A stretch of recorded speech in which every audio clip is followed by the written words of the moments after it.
Hello जय हिंद दोस्तों। और आप लोग कैसे हैं? मैं उम्मीद करता हूं कि आप लोग ठीक होंगे। इंडियन पोस्ट ऑफिस जीडीएस की वैकेंसी आई हुई है।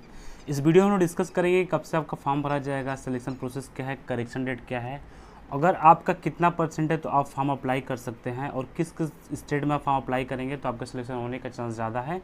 हर एक चीज़ हम लोग स्टेप बाय स्टेप डिस्कस करेंगे। इसके पहले मैं एक वीडियो बनाया था, उसमें आपको पूरा इसका पेमेंट कितना है, फिर उसके बाद से कितने पोस्ट पे वैकेंसी होती है, सैलरी कितनी मिलती है, हर एक चीज़ को मैंने इसके पहले डिस्कस कर दिया है। उस चीज़ को मैं यहाँ पे भी डिस्कस करूँगा, बट शॉर्ट में डिस्कस करूँगा।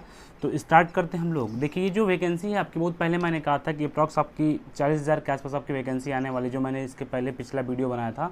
तो उसमें मैंने आपसे बोला था कि आपकी जो वैकेंसी आने वाली है अप्रॉक्स 40,000 के आसपास वैकेंसी आने वाली है। और इस बार जो वैकेंसी आपकी आई हुई है 44,228 पोस्ट पर आपकी टोटल पोस्ट पर आपकी वैकेंसी आई हुई है। इसके पहले जो वैकेंसी आई हुई थी, यानी कि इसके पहले आपकी आई थी अप्रॉक्स 30,000 के आसपास, उससे पहले आई थी 12,000, और उससे पहले आपकी आई थी 40,000 के आसपास आई थी। तो यानी कि इस बार जो आपकी वैकेंसी है, टोटल पोस्ट है आपका 44,228 पोस्ट पर वैकेंसी है। और आपका कितना परसेंट है, मैं जेन्युइन बताऊंगा कि आपका कितना परसेंट है तो आप फॉर्म अप्लाई करिए, अन्यथा फॉर्म को अप्लाई मत करिए। कोई मतलब नहीं होता फॉर्म अप्लाई करने के लिए। और किस किस स्टेट का जो कट ऑफ बहुत हाई जाता है, उस चीज़ को भी हम लोग डिस्कस करेंगे। तो जो आपका टोटल पोस्ट है दोस्त, आपका 44,228 पोस्ट पे ये आपकी वैकेंसी है इंडियस पोस्ट ऑफिस जीडीएस का, ठीक है। जिसका अप्लाई जो है 15 तारीख से फॉर्म अप्लाई स्टार्ट हो चुका है, और 5 अगस्त तक फॉर्म अप्लाई होगा। अगर आपको फॉर्म फिल करते टाइम किसी प्रकार की कोई गलती हो जाता है या कोई मिस्टेक हो जाता है तो आप करेक्शन भी कर सकते हैं। आपका पोर्टल 8 तारीख को ओपन होगा, आपका करेक्शन भी होगा। जैसा कि सबको पता है कि इंडियन पोस्ट ऑफिस का जो वैकेंसी आता है, जीडीएस की जो वैकेंसी आती है, ये मेरिट बेस पे होती है, ठीक है ना। यानी कि सिलेक्शन क्या होता है आपका, मेरिट बेस की आप पे सिलेक्शन होता है। इसमें जो फीस लगता है, अगर आप जनरल, ओबीसी, ईडब्ल्यूएस से बिलोंग करते हैं तो आपका 100 रुपये फीस लगता है। या आप other state and sorry general, OBC, EWS का फीस जो है मात्र 100 रुपये लगेगा। फीमेल कैटेगरी, एससी एसटी का फीस 0 रुपये लगेगा, ठीक है। एज लिमिट जो है आपका 1 अगस्त 2024, यानी कि एज लिमिट जो है आपका 1 अगस्त 2024 को आपका मिनिमम एज आपका 18 साल होना चाहिए, और मैक्सिमम एज जो है आपका 40 साल होना चाहिए। इसमें ओबीसी वाले को 3 साल के लिए छूट मिलता है, जैसा कि हर एक वैकेंसी में छूट आपको मिलता है। अगर आप ओबीसी से बिलोंग करते हैं तो आपको 3 साल की छूट मिलेगी। अगर आप एससी एसटी से बिलोंग करते हैं तो आपको 5 साल के लिए छूट मिलेगा, ठीक है। और जैसा कि हमने आपको बताया है कि जो ओबीसी डेट ऑफ बर्थ होता है, अगर आप जनरल ईडब्ल्यू से बिलोंग करते हैं तो आपका डेट ऑफ बर्थ 5/8/1984 से 5/8/2006 के बीच में है, तो एज ए आप ईडब्ल्यूएस और जनरल, ईडब्ल्यूएस या जनरल का फॉर्म अप्लाई कर सकते हैं। अगर आप ओबीसी कैटेगरी से बिलोंग करते हैं तो आपका डेट ऑफ बर्थ 5/8/1981 से 5/8/2006 के बीच में है, तो आप फॉर्म अप्लाई कर सकते हैं। अगर एससी एसटी से हैं तो आपका डेट ऑफ बर्थ 5 अगस्त 1979 से 5 अगस्त 2006 के बीच में है, तो आप फॉर्म को अप्लाई कर सकते हैं। ये आपका डेट ऑफ बर्थ के अकॉर्डिंग हमने आपको एज क्राइटेरिया बता दिया है, ठीक है। बाकी हम आपको बताते हैं कि इसमें जो देखिए, जो ये पोस्ट होता है, जीडीएस का पोस्ट होता है, ग्रामीण डाक सेवा का जो पोस्ट होता है, ग्रामीण डाक सेवा का जो पोस्ट होता है, इसमें 3 प्रकार का पोस्ट आता है। एक होता है ब्रांच पोस्ट मास्टर, एक होता है असिस्टेंट ब्रांच पोस्ट मास्टर, और एक होता है डाक सेवा। इनका काम क्या होता है हम पिछले वाले वीडियो में डिस्कस कर चुके हैं, तो हम इनके सैलरी के बारे में डिस्कस करते हैं। जो आपके 3 पोस्ट हमने आपको बताया है कि 3 पोस्ट पर आपकी वैकेंसी है। टोटल 3 पोस्ट पर आपकी वैकेंसी। एक होता है ब्रांच पोस्ट मास्टर, ये टॉप ब्रांच होता है, मतलब ये इस डिपार्टमेंट का आपका टॉप ब्रांच होता है, 5 ब्रांच पोस्ट मास्टर। उसके बाद से उसके नीचे काम करते हैं असिस्टेंट ब्रांच पोस्ट मास्टर, और उसके नीचे काम करते हैं डाक सेवा। तो जो ब्रांच पोस्ट मास्टर की जो सैलरी होती है वो 12,000 से 29,000 के बीच में होती है। इन हैंड सैलरी आपकी स्टार्टिंग सैलरी 25,000 रुपये रहेगी। असिस्टेंट ब्रांच पोस्ट मास्टर और डाक सेवा की जो सैलरी होती है वो 10,000 से 24,000 के बीच में होती है। यानी कि इन हैंड सैलरी स्टार्टिंग की जो सैलरी आपकी रहेगी वो आपकी 18,000 पर मंथ आपकी सैलरी रहेगी। तो ये आपका सैलरी के बारे में डिस्कस हो गया। अब हम लोग डिस्कस करते हैं स्टेट वाइज वैकेंसी के बारे में। जो वैकेंसी है वो स्टेट वाइज, देखिए यूपी में जो आपकी वैकेंसी आई हुई है, टोटल पोस्ट तो आपका है 44,228 पोस्ट पर आपकी वैकेंसी आई हुई है। लेकिन आपका ये अलग अलग स्टेट में इस वैकेंसी को डिवाइड कर दिया गया है। हर एक स्टेट में आपकी वैकेंसी आई हुई है, तो हम हर एक स्टेट के बारे में आपको बताते हैं किस स्टेट में कितनी सीटें हैं। उसके अकॉर्डिंग अगर आप एलिजिबल होंगे तो फॉर्म भरिएगा, अन्यथा फॉर्म मत भरिएगा। अभी मैं आपको एलिजिबल क्राइटेरिया बताऊँगा उसके अकॉर्डिंग। देखिए यूपी यूपी में जो आपकी पोस्ट है, टोटल पोस्ट है 4588 पोस्ट पे आपका यूपी में वैकेंसी आई हुई है। उत्तराखंड में जो आपकी वैकेंसी आई हुई है वो 12,038 पोस्ट पे वैकेंसी आई हुई है। और बिहार में जो वैकेंसी आई हुई है 2,558 पोस्टों की वैकेंसी आई हुई है। छत्तीसगढ़ में 1338 पोस्ट वैकेंसी है। राजस्थान में 2718 पोस्ट वैकेंसी है। और हरियाणा में आपका 241 पोस्ट वैकेंसी है। और हिमाचल प्रदेश में आपका 708 पोस्ट वैकेंसी है। झारखंड में आपका 2104 पोस्ट वैकेंसी है।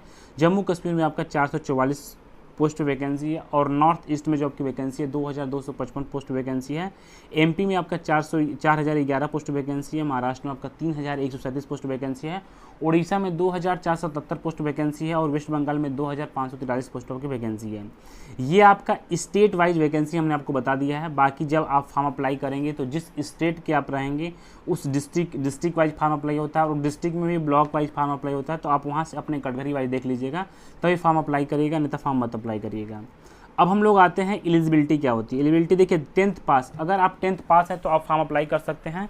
इसमें मैथ और इंग्लिश जो है आपका कंपलसरी सब्जेक्ट है। जो मैथ और इंग्लिश है इसमें आपका कंपलसरी है मैथ और इंग्लिश, यानी कि आप 10th पास हैं तो आपके 10th सब्जेक्ट में मैथ और इंग्लिश होना चाहिए। और साथ ही साथ जिस स्टेट का फॉर्म अप्लाई कर रहे हैं उस स्टेट का क्या है, आपका लोकल लैंग्वेज आपको आना चाहिए। जिस लैंग्वेज में आपको वहाँ पे काम करना वो लैंग्वेज के बारे में आपके पास जानकारी होनी चाहिए। और कंप्यूटर का नॉलेज होना चाहिए। और साइकिलिंग तो सबको आता है। तो सबसे बड़ा पॉइंट आपका यहाँ पे 1-2 पॉइंट है कि अगर आप 10th बेस फॉर्म तो अप्लाई 10th बेस पे ही होगा। आपका सब्जेक्ट मैथ और इंग्लिश होना चाहिए। दूसरा पॉइंट आप है कि जिस स्टेट से आप फॉर्म अप्लाई करेंगे या जिस डिस्ट्रिक्ट से आप फॉर्म अप्लाई करेंगे वहाँ का आपका लोकल लैंग्वेज आपको आना चाहिए, ठीक है। बाकी स्टेट वाइज सीट हमने आपको बता दिया है। और नेक्स्ट पॉइंट आपका ये है कि 10th में कितना % अंक है तो फॉर्म अप्लाई करें। देखिए मैं आपको एक चीज़ बता देना चाहता हूँ, जो यहाँ पे आपका यूपी, बिहार, राजस्थान और उसके बाद से हरियाणा और उसके बाद से देखिए यूपी, बिहार, राजस्थान, हरियाणा और उसके ये जो 2-3 हमने आपको डिस्ट्रिक्ट बता रहे हैं, इस डिस्ट्रिक्ट से फॉर्म अप्लाई आप करेंगे तो इसका लोकल लैंग्वेज क्या है, लोकल लैंग्वेज आपका यहाँ का सभी का लोकल लैंग्वेज अप्रॉक्स हिंदी है। तो जहाँ भी अगर जिस भी स्टेट से अगर आप फॉर्म अप्लाई करते हैं और वहाँ का लोकल लैंग्वेज जहाँ स्टेट से आप फॉर्म अप्लाई करते हैं वहाँ का लोकल लैंग्वेज अगर हिंदी है तो वहाँ का जो कट ऑफ होता है बहुत हाई जाता है। अप्रॉक्स आपका 95 से प्लस ही जाता है, वो 100 भी चला जाता है। तो मैं यहाँ पे उन बच्चों को सजेस्ट करूँगा कि अगर आपका 85 से कम है तो आप फॉर्म तो पहले अप्लाई मत करिएगा। अगर आपका 85 प्लस है तो फॉर्म अप्लाई करिएगा। सिलेक्शन होने का चांस आपका 98% नहीं रहता है, 2% चांस रहता है कि हो सकता है कि कम फॉर्म अप्लाई होने की वजह से आपका वहाँ पे सिलेक्शन हो जाए। ये चीज़ को आप लोग ध्यान दीजिएगा। मैंने आपको क्या बताया, जिस स्टेट का नाम बताया, यूपी, बिहार, राजस्थान, हरियाणा, छत्तीसगढ़, इसका इस एरिया का जो लोकल लैंग्वेज है आपका हिंदी है। तो यहाँ का जो कट ऑफ होता है बहुत हाई जाता है। तो जितने भी स्टूडेंट अगर फॉर्म अप्लाई करना चाहते हैं तो 85% से ज़्यादा होगा तो फॉर्म एक बार आप अप्लाई करने के लिए सोचिएगा। बाकी जो सिलेक्शन होता है 95 से 100 के बीच में होता है और कट ऑफ आपका बहुत हाई जाता है। ये जो हिंदी बेल्ट वाला जितना भी मैंने राज्य स्टेट बताया आपको, ठीक है ना, तो इस चीज़ को ध्यान दीजिएगा। बाकी जैसे तमिलनाडु है यहाँ पे, बाकी और जगह पे है तो वहाँ का लोकल लैंग्वेज, झारखंड है लोकल लैंग्वेज, वेस्ट बंगाल है वहाँ का आपका लोकल लैंग्वेज बंगाली होना चाहिए। उड़ीसा का लैंग्वेज ओडिसी मतलब उसका जो वहाँ का जो लोकल लैंग्वेज आना चाहिए। तो यहाँ के जो बच्चे हैं अगर उनके पास 60-70% भी है तो फॉर्म अप्लाई कर सकते हैं, क्योंकि यहाँ पे जो है फॉर्म अप्लाई कम होता है और सिलेक्शन होने का चांस जो है 70-80% वालों का सिलेक्शन होने का चांस होता है। बाकी अगर आप हिंदी, जैसा कि हमने आपको बताया कि लोकल, जहाँ पे लोकल लैंग्वेज आपका हिंदी है, जिस राज्य स्टेट में लोकल लैंग्वेज आपका हिंदी है वहाँ पे क्या है कट ऑफ बहुत हाई जाता है। बाकी जहाँ पे लोकल लैंग्वेज हिंदी नहीं है वहाँ पे कट ऑफ कम जाता है। तो इस चीज़ को ध्यान रखते हुए फॉर्म अप्लाई करिएगा। ऐसा नहीं है कि मैं आपको व्यू के चक्कर में बता दूँ कि सब लोग अप्लाई करिएगा, कोई मतलब नहीं होता अप्लाई करने का, ठीक है ना। बाकी कट ऑफ जो हमने आपको बताया कट ऑफ 95 से 100 के बीच में रहता है। जो हमने स्टेट बताया यूपी, बिहार, छत्तीसगढ़, राजस्थान, हरियाणा का जो कट ऑफ होता है बहुत हाई जाता है। बाकी जो और अदर स्टेट हैं वहाँ के कट ऑफ कम जाता है, ताकि वहाँ के फॉर्म भी अप्लाई कम होते हैं। तो वहाँ पे अगर आपका 70-80% है तो आप फॉर्म को अप्लाई कर सकते हैं, वहाँ पे सिलेक्शन होने का आपका चांस ज़्यादा रहेगा। बाकी यहाँ पे 85 वाले अगर फॉर्म अप्लाई करते हैं हिंदी बेल्ट वाले बच्चे तो वहाँ पे सिलेक्शन होने का चांस 2% होता है, बाकी 19% नहीं होता है। और जो फॉर्म का चार्ज हमने बताया EWS और OBC जनरल के लिए फॉर्म का चार्ज 100 रुपया है। SC ST जो हैं SC ST और फीमेल कैटेगरी चार्ज जो है 0 रुपया है। तो इस चीज़ को आप लोग ध्यान दीजिएगा।